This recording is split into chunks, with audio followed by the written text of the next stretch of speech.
Sean Strickland is the biggest crybaby I have ever seen in UFC. Most ever in your career?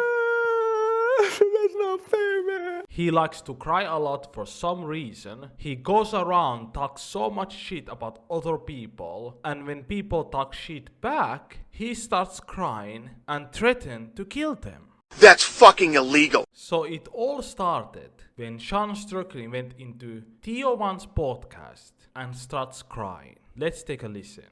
Dude, I remember like laying in bed. Like I remember I stopped believing in God, man. Like fucking, like I had fucking, yeah, it's crazy shit, dude. Yeah, crazy shit, man. Yeah. It's okay, man. It's a lot of that's sad, dude. I used to be scared at night. Like, I used to stand up. Like I heard when I was a kid that like, if you peed around your, like animals could pee somewhere that other animals wouldn't come. You know what I'm talking about? You know what I'm talking about? Huh? Yeah, man, I got it. Have you ever heard that? Yeah, I'm sorry, bud. So, man. I'm sorry, buddy. That's all good, dude. Sean Strickland has a deep trauma that he hasn't dealt with. Some of you guys that are listening right now, maybe you guys have a deep trauma. Maybe you guys had a hard life growing up. I had, many other people had, but what makes us different is that I at least have dealt mentally with my trauma. And I don't want to hurt other people. Like there's a saying that hurt people, but then there's also people that get hurt and they don't want to see other people get hurt. You know what I'm saying? That's why you don't see me talking trash to other groups of people, or I don't care what your sexuality is, I don't give a fuck. I have gone through stuff in my life and I don't want other people to experience it. It's not fun.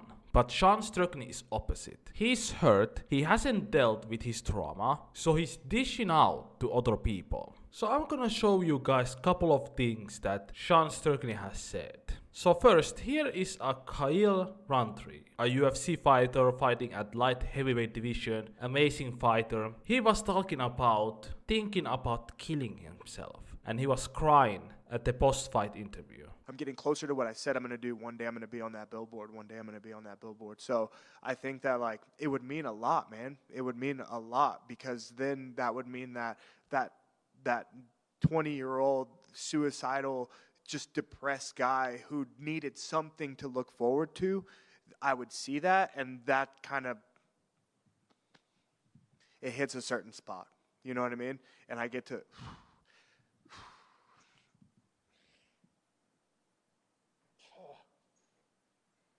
And I get to look back and be like,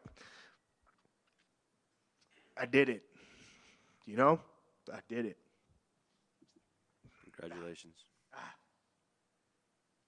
And Sean Strickland commented, I quote, "Gayest shit I have ever seen, and I love bi women, so I've seen a lot of gays. Yeah, you are really special. A special little snowflake. This man is definition of a PC beta male. You all would hate him. Seriously, being in the same room as him makes me cringe." And Sean Strickland was at Theo1's podcast doing the same, crying about deep trauma. Kyle Rountree is doing the same thing, and he's commenting saying that he's gay. You are gay. Then he was at Brendan Sharp's show where he was advocating child abuse. Let's take a listen. Americans, you guys are just soft motherfuckers. You gotta get hit by your family more. We need to bring back alcoholism, maybe some drug abuse. Be good for you guys. Just toughen them up. Yeah, dude, yeah. Look at like you grew up tough.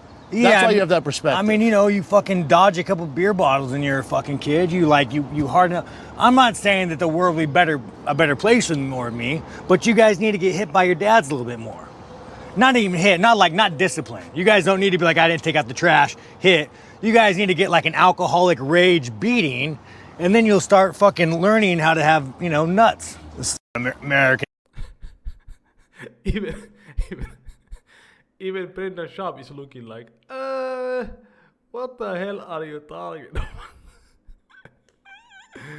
about? When Brendan Sharp is cringing, you have a serious issue.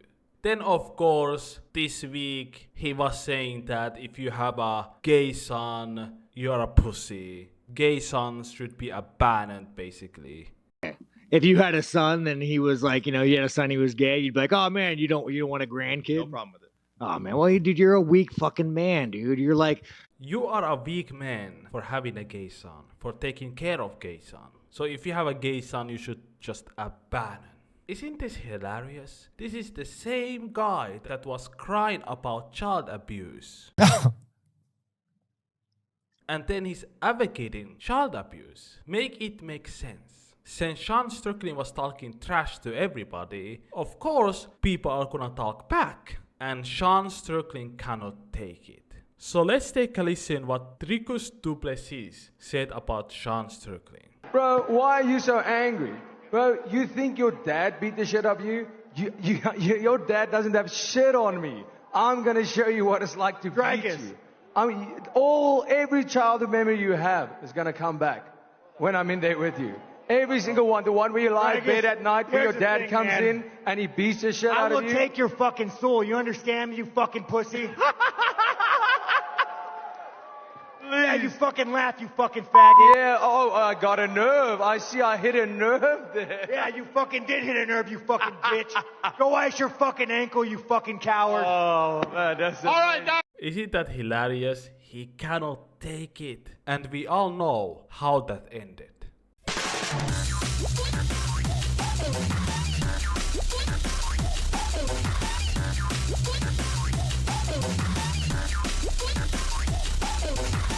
After this incident, Sean Strickland went to podcast and self-snitched on himself by saying that he threatened to stab Dricus du Plessis. I actually sent him a message and I was like, dude, listen, Dragus, we're going to go try to murder each other. But if you bring that shit up again, I will stab you. Yeah, I remember Press conference, weigh in. You bring that, like, he's gonna bring it up. No, he was cool about it. He was cool. But I mean, again, I'm not telling you I don't want to fight you, Drakus. I'm not saying you're not a good fighter. I'm just saying that that's a line that when crossed, it transcends fighting to like, if I have, if I go to Canada and you bring that up, well, guess what? I'm going to go to jail. They're going to deport me. And we spent 8 weeks. This doesn't make any sense. Sean Strickland is crossing every line, and then when people cross his line, he's down to stab.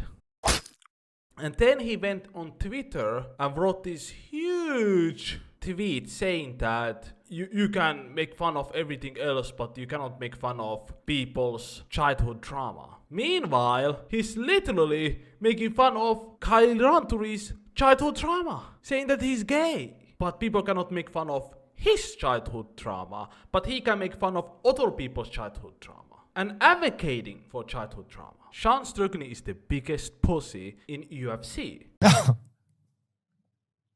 He can dish it, but he cannot take it. Du Plessis explained this very well. Yeah, I mean, I watched some clips on it. I didn't watch the whole interview. Like I said, watching grown man cry is not really my genre. But yeah, I think what I said is I'm glad he got it out. I hope it's the end of that. He had a lot to say about Khalil Roundtree crying. And he said how weak of a man beta male Khalil is for crying. He did the exact same thing, just on a bigger stage. And, not talking about somebody's wife. I'm assuming because he has someone in his life, now that became a thing where he didn't care about Ian Gary's wife when he said what he said. And it wasn't his place to say anything. I mean, but whatever. I mean, he is what that's the one thing in this whole situation where I feel Sean, whatever he said, it doesn't matter because he's a funny character. I actually quite enjoy him. Is the hypocrisy is what made me. That was the one area where people could lose respect for Sean Strickland because he's always unapologetically himself. But as soon as he got his own medicine, as soon as he was on the receiving end for the very first time, when I got on that mic, we saw him backpedal and trying to play the sympathy. God, he wanted sympathy. He was acting like he had that victim mentality immediately. Exactly. This is very, very well said by Dricus du Plessis. Now Sean Strickland is playing a victim. What's wrong? Aren't you this big tough guy, the true American with guns and bam? You cannot take the trash talk. You cannot take it. You start crying immediately. can't do that if you say the things you say. Talking about people who can't dodge buses on somebody who died, a fighter who died. So is that not over the line?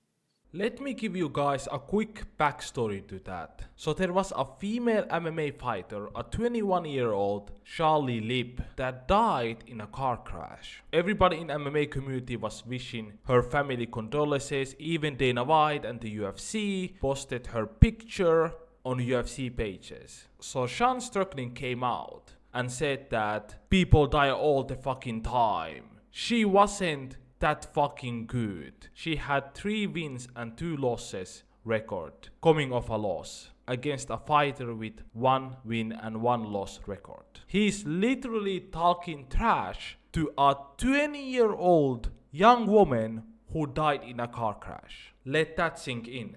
So you, Mr. Moral Compass, doesn't decide where the line is.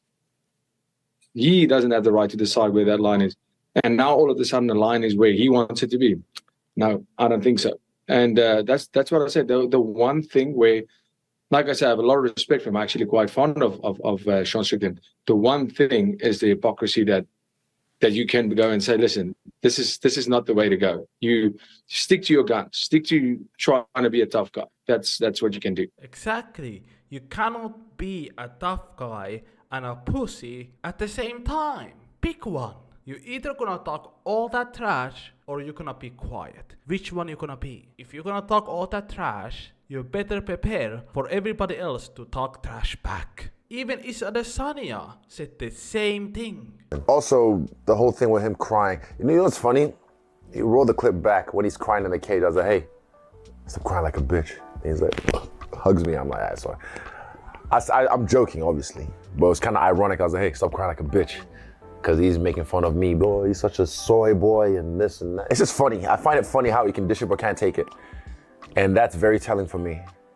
And it's Telling in what way? I'll keep that to myself. But it's very... This is the problem with Sean Strickland. He cries all the time. Even Isiah had to tell him that stop crying. Stop crying. Aren't you this tough guy? What the fuck? Stop fucking crying, bitch! Where?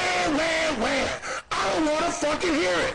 And last but not least, this is the weirdest thing I have seen. Have you guys watched the show The Boys? I have watched it, at least the first season. It's cool series, but did it make you cry? Of course not, but it made Sean Strickland cry. You cry. What movie can make Sean Strickland cry? Yeah, you watch The Boys? Water Boys. Yeah, bro, I cry like a baby in that show, dude. The Boys? Oh, yeah. Wait, what? So the other night, dude. Why did The Boys make you cry? It's fucked up, dude. The other night, you know when the little like superhero kid, his mom? Yeah. And I'm sitting there like trying to keep this shit contained, like my girl's laying on me, I'm like, you know, trying to keep it in. This guy cries a lot. Dude, I don't remember the last time that I have cried. Maybe when I was a fucking child. But this guy is crying every day. Like, what the hell is going on? Everything he watches, everything that he sees, he's just crying. Now, let me know down in the comment section what you guys think about this. Click the subscribe button as always. Like this video if you like. Stay safe, stay healthy. Goodbye.